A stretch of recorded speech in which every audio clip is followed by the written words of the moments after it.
Total IgE Antibody Assay Kit is used to detect the total IgE antibody in human ocular surface fluid. The result will assist the diagnosis of allergic conjunctivitis. Total IgE Antibody Test Kit includes test cassette and instructions for use. The supporting instruments include normal cilium. The detection process is as follows. The test cassette should be restored to room temperature 20 to 30 degrees before use. Open the package box.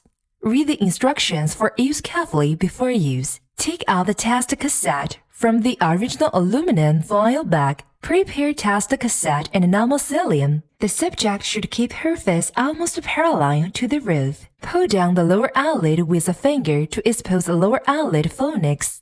Remind the subject to rotate the elbow towards upper eyelid and drip 100 microliter, about 4 to 5 drops of normal cilium slowly into the lower eyelid fornix. Instruct the subject to rotate the elbow. After 5 seconds, tilt the head to the temporal side.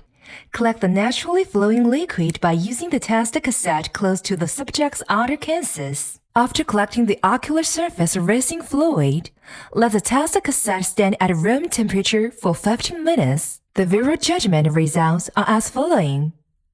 If the quality control lensing and the detection lentille both appear, the result is positive. If only the quality control lensing appears and the lentille disappears, the result is negative. If the quality control lensing is not observed, the result is invalid. At this time, a new test cassette should be used for retesting. Note: after being dripped normal cilium, the subject may experience the following situations that lead to insufficient collection of test samples. 1. If the subject blinked and caused the eye drops to overflow or be discharged along the nasolacrimal duct, please retest after 1 hour. 2. If the subject's eyeballs are too dry or the subject's eyes are large, resulting in insufficient infusion of eye drops, please retest after 1 hour and drip more normal cilium, such as 6 to 7 drops.